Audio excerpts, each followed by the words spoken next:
kembali lagi di kelas 5. Semoga kalian semua selalu dalam keadaan sehat dan selalu dalam lindungan Allah Subhanahu wa Ta'ala. Amin. Nah, anak-anak, sebelum memulai pembelajaran hari ini, kita harus berdoa terlebih dahulu. Berdoa mulai. Doa sebelum belajar. Rabbi zidni ilma warzuqni fahma. Selesai. Nah, hari ini kita akan belajar tematik subtema 3 dengan pelajaran IPA, IPS, dan SBDP. Nah, sekarang coba bukunya masing-masing halaman 80. Sudah? Kalau sudah, mari kita belajar bersama. Yang pertama yaitu tentang gangguan dan kelainan organ gerak manusia. Kenapa sih organ gerak manusia bisa mengalami gangguan bahkan kelainan? Nah, itu bisa karena berbagai macam faktor. Yang pertama mungkin bisa jadi karena kelebihan beban pada otot, tulang, dan sendi. Yang kedua bisa jadi karena faktor hormon. Selain itu bisa juga karena kekurangan vitamin atau terinfeksi virus, kuman, dan penyakit. Nah, sekarang coba kita bahas bersama apa saja sih kelainan atau gangguan yang bisa menyerang organ gerak manusia. Yang ke-1 yaitu kelainan pada tulang. Kelainan pada tulang ini banyak macamnya. Nah, di buku kita kelainan pada tulang terbagi dalam 12 macam kelainan. Coba kita bahas satu persatu. Yang pertama yaitu skoliosis. Skoliosis ini adalah kelainan pada tulang belakang yang bisa membengkok ke kanan atau ke kiri. Nah, kenapa bisa begitu? Bisa jadi karena penyebab duduk yang salah. Coba sekarang siapa yang duduknya sering sembarangan? Sekarang kita harus lebih hati-hati dalam posisi duduk. Yang kedua yaitu lordosis. Lordosis adalah kondisi tulang yang terlalu melengkung ke belakang. Nah, hal ini disebabkan oleh postur tubuh yang buruk, obesitas atau kegemukan, radang sendi, osteoporosis, dan masih banyak faktor lainnya. Yang ketiga yaitu kifosis atau tulang yang melengkung ke depan. Nah, tidak jauh beda dengan lordosis. Kifosis ini adalah kebalikannya dari lordosis. Kalau lordosis melengkungnya ke belakang, kalau kifosis melengkungnya ke depan. Faktornya seperti sama karena postur tubuh yang buruk, radang sendi, osteoporosis, dan faktor-faktor lainnya. Berikutnya yaitu osteoporosis. Osteoporosis itu adalah pengeroposan tulang. Kenapa tulang bisa keropos? Ya betul, karena tulang juga membutuhkan vitamin. Nah, ketika vitamin di dalam tulang tidak mencukupi, maka akan terjadi pengeroposan tulang. Yang kelima yaitu rematik. Rematik itu adalah nyeri pada persendian. Nah, biasanya rasa nyeri ini itu dirasakan pada pergelangan tangan, siku, kaki, dan sendi-sendi lainnya. Berikutnya yaitu rakitis. Rakitis ini disebabkan karena kekurangan kalsium atau vitamin D atau fosfor pada tulang kita. Penderita rakitis biasanya mengalami pembentukan tulang yang tidak sempurna. Tulangnya bisa berbentuk huruf O atau huruf X. Bahaya banget kan? Yang ketujuh yaitu fraktura. Fraktura itu adalah kondisi tulang yang patah. Kondisi tulang yang patah biasanya ketika disatukan sudah tidak sesempurna lagi seperti kondisi awal sebelum tulang itu patah. Berikutnya yaitu polio. Polio ini adalah penyakit tulang yang disebabkan oleh virus. Nah, bagaimana caranya agar kita dapat terhindar dari polio? Yaitu pada zaman sekarang ini sudah dikembangkan teknologi yang bernama suntik virus polio agar kita semua dapat terhindar dari virus polio itu sendiri. Nah, berikutnya yaitu fisura. Fisura itu adalah kondisi tulang yang retak. Biasanya terjadi karena kecelakaan. Kecelakaannya itu bisa berbentuk apa saja, Nak? Bisa jadi kecelakaan motor, bisa jadi jatuh dari pohon, bermain tidak hati-hati, dan masih banyak lagi yang dapat menyebabkan kondisi tulang menjadi fisura atau retak. Berikutnya yaitu artritis. Artritis itu adalah peradangan pada sendi. Nah, yang ke-11 yaitu dislokasi. Dislokasi itu adalah sendi yang bergeser. Kenapa bisa bergeser? Nah, umumnya biasanya ini terjadi pada kalian yang sering main bola, salah tendang, atau mungkin bermain yang lainnya dengan kesalahan-kesalahan yang mungkin tidak sengaja dengan teman lainnya. Nah, untuk itu kita harus lebih hati-hati saat bermain agar menjaga kondisi tubuh kita sendiri.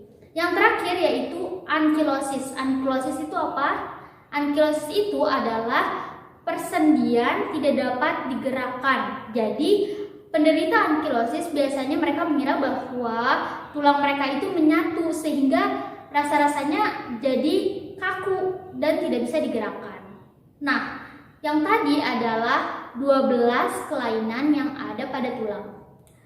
Alhamdulillah, segala puji bagi Allah, kita dijaga oleh Allah untuk terhindar dari 12 macam kelainan tulang yang tadi. Nah, itu merupakan nikmat yang paling harus disyukuri oleh kita semua. Baik, sekarang kita akan membahas kelainan pada otot. Nah, kelainan pada otot ini terbagi ke dalam 6 macam bentuk kelainan. Coba kita bahas satu persatu. Yang pertama yaitu ada tetanus. Tetanus itu apa? Tetanus itu adalah kelainan pada otot yang tegang terus-menerus. Jadi tegangnya itu benar-benar lama, Nak. Kenapa bisa terjadi tetanus? Yaitu karena adanya bakteri yang menyerang tubuh kita.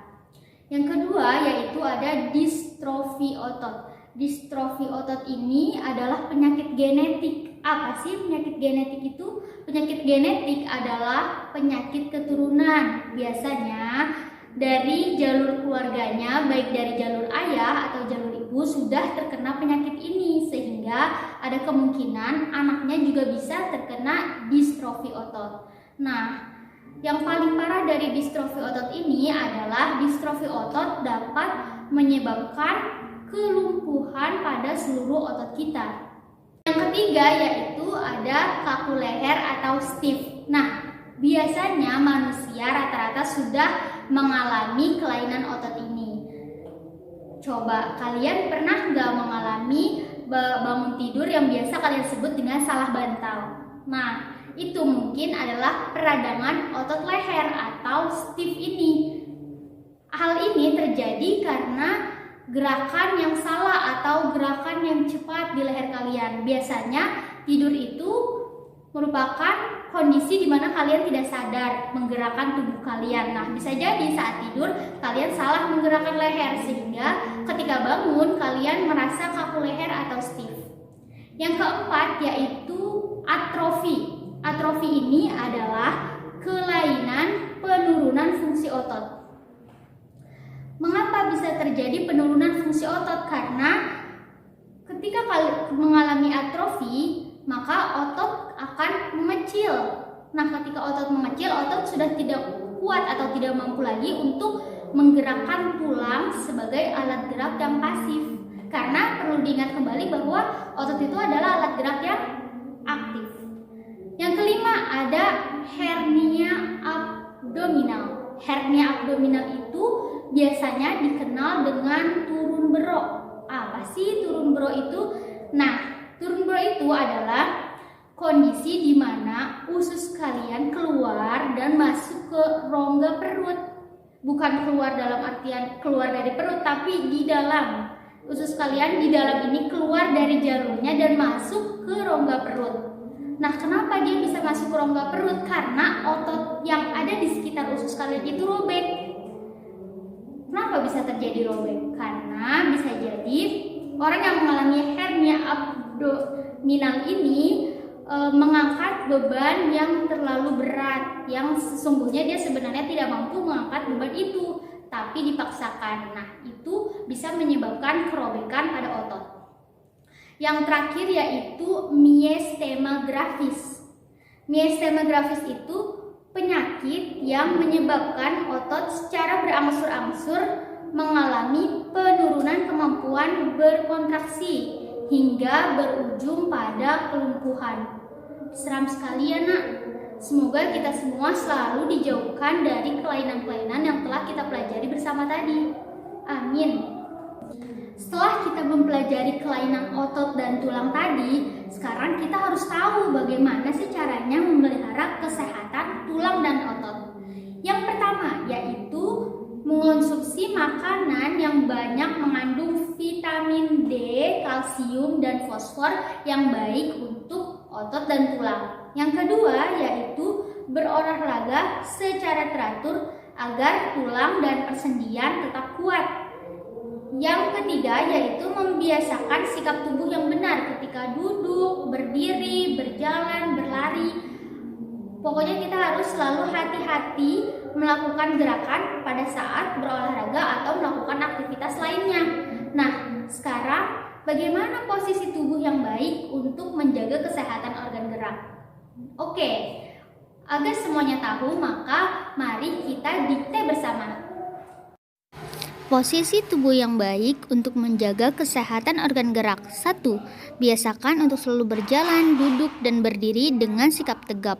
2. Biasakan tidur dengan posisi telentang daripada posisi menggulung. 3. Jika mengangkat benda, sesuaikan dengan kemampuan tenagamu. Jangan mengangkat beban berlebihan. 4. Jika harus membawa beban, usahakan agar tangan kanan dan kirimu membawa beban yang beratnya seimbang. 5. Usahakan agar punggung tetap dalam posisi tegak saat mengangkat tubuh dari lantai. Baik anak-anak, sekarang kita akan belajar tentang ilmu pengetahuan sosial. Nah, sekarang coba buka bukunya halaman 84. Nah, yang pertama kita akan membahas tentang pengaruh kondisi geografis terhadap kondisi sosial dan ekonomi di masyarakat. Nah, hal ini bergantung pada tempat tinggal dari masyarakat itu sendiri yang terbagi ke dalam 3 macam. Yang pertama yaitu ada kehidupan masyarakat di daerah dataran tinggi dan pegunungan. Yang kedua ada kehidupan masyarakat di daerah pantai. Dan yang ketiga ada kehidupan masyarakat di daerah dataran rendah. Nah, sekarang kita akan bahas lebih detail secara satu persatu. Coba yang pertama yaitu kehidupan masyarakat di dataran tinggi atau pegunungan. Apa sih yang disebut dengan dataran tinggi itu? Nah, dataran tinggi itu adalah wilayah yang berada sekitar 500 sampai 600 meter di atas permukaan laut. Kalau pegunungan yaitu wilayah yang biasanya di sekelilingnya terdapat banyak gunung. Nah, biasanya masyarakat yang ada di dataran tinggi atau daerah pegunungan tersebut memiliki pekerjaan dengan membuka lahan pertanian hortikultura atau bercocok tanam di perkebunan atau bekerja di penambangan. Nah, berikutnya yaitu tentang kondisi masyarakat yang ada di pesisir pantai. Biasanya masyarakat yang ada di pesisir pantai ini membangun pemukiman sesuai dengan garis pantai. Pekerjaannya bisa bermacam-macam, bisa menjadi petani garam, bisa menjadi penambak, bisa juga menjadi nelayan. Atau dengan kondisi zaman yang semakin maju, ada loh kota-kota yang memiliki pekerjaan yang jauh lebih beragam padahal tempat tinggalnya di pesisir pantai seperti kota Jakarta dan kota Surabaya. Berikutnya yaitu kondisi masyarakat di daerah dataran rendah.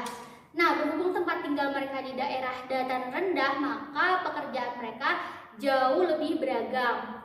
Biasanya daerah dataran rendah itu lebih padat penduduk karena pemukimannya jauh lebih luas dari daerah dataran tinggi ataupun daerah pesisir pantai. Nah, biasanya pekerjaan yang ada di daerah dataran rendah itu antara lain seperti pekerjaan perindustrian atau pekerjaan kantoran atau pekerjaan perdagangan di pasar. Nah, sekarang setelah kalian belajar tentang pengaruh kondisi geografis terhadap kehidupan sosial dan ekonominya, sekarang kalian akan masuki pengaruh kondisi geografis terhadap budaya yang ada di wilayah setempat. Nah, sekarang budaya itu apa sih? Budaya itu pada dasarnya berasal dari bahasa Sanskerta, yaitu budaya atau buddhi yang artinya akal. Sekarang pengertian dari budaya itu sendiri adalah suatu cara hidup yang berkembang di masyarakat dan diwariskan dari generasi ke generasi. Pengelompokan budaya ini terbagi ke dalam 3 bentuk, yaitu gagasan atau wujud ideal, dan kedua yaitu aktivitas atau tindakan, dan ketiga yaitu artefak atau karya. Nah, gagasan itu adalah budaya yang berkembang di masyarakat dalam bentuk ide. Idenya itu bisa berwujud seperti apa? Bisa berwujud seperti adat istiadat, aturan di dalam masyarakat, dan tata krama yang ada di dalam masyarakat. Nah, itu merupakan bentuk budaya dalam suatu gagasan. Berikutnya yaitu aktivitas atau tindakan. Nah, aktivitas atau tindakan berpola dari manusia dalam suatu masyarakat.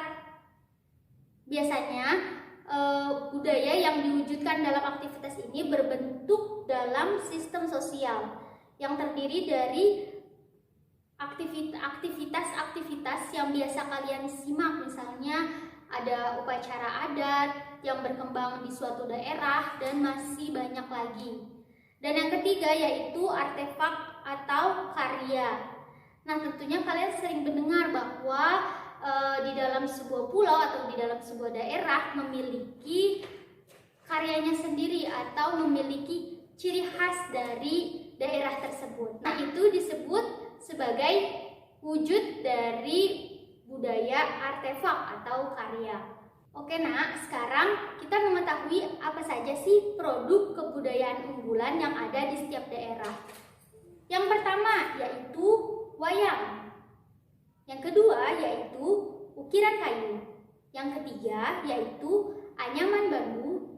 Yang keempat yaitu kain batik.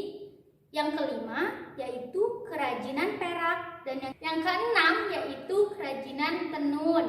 Nah, setelah tadi kita mempelajari tentang kelainan dan gangguan pada gerak manusia, terus selanjutnya ada kondisi geografis yang mempengaruhi lingkungan, sekarang kita akan belajar tentang komik. Pasti kalian sudah mengenal apa itu komik, atau mungkin kalian sudah membeli banyak komik yang sudah kalian koleksi di rumah kalian. Nah, sekarang kita harus tahu pengertian dari komik itu apa sih? Komik itu adalah karya seni yang menggunakan gambar-gambar yang tidak bergerak yang disusun sedemikian rupa sehingga membentuk sebuah jalinan cerita. Nah, ciri-ciri komik yaitu yang pertama, komik itu harus mudah dicerna. Yang kedua, komik itu menggunakan percakapan atau bahasa sehari-hari. Nah, yang ketiga, komik harus mengandung humor. Nah, sekarang bagaimana sih cara membuat komik? Yang pertama, cara membuat komik adalah kita harus menentukan tema dan tokohnya. Nah, misalnya tema komik kalian tentang mengerjakan PR bersama di rumah Dodi, misalnya. Nah, selanjutnya kalian menentukan ada tokoh siapa saja yang ada di dalam cerita tersebut. Tokohnya bebas, tergantung kalian mampu menggambar orang-orang tersebut, bisa 5, bisa 3, bisa 2. Nah, yang kedua yaitu menentukan alur ceritanya.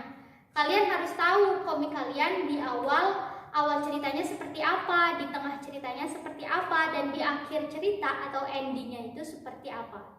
Yang ketiga yaitu membagi media gambar menjadi beberapa kolom dan baris. Nah, coba sekarang kalian lihat gambar yang ada di samping Ibu.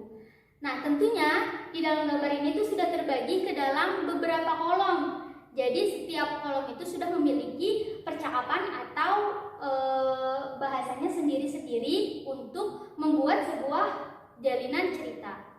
Yang keempat yaitu menggambar secara beruntun. Nah, kalian menggambarnya nggak bisa misalnya dari kotak pertama langsung ke kotak kelima, nggak bisa. Nah, jadi takutnya yang dikhawatirkan adalah komik jadi ceritanya tidak beruntun atau tidak sesuai dengan tema yang sudah kalian buat. Jadi gambarnya per satu kotak.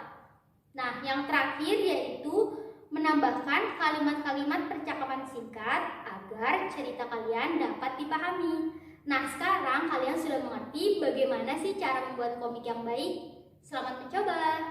Alhamdulillah, pelajaran kita hari ini telah selesai. Nah, sebelum kita menutup pembelajaran hari ini, kita harus membaca doa terlebih dahulu. Subhanakallahumma wa bihamdika asyhadu an la ilaha illa anta astaghfiruka wa atubu ilaik. Wallahu yaqulul haq wa huwa yahdis sabil. Wassalamualaikum warahmatullahi wabarakatuh.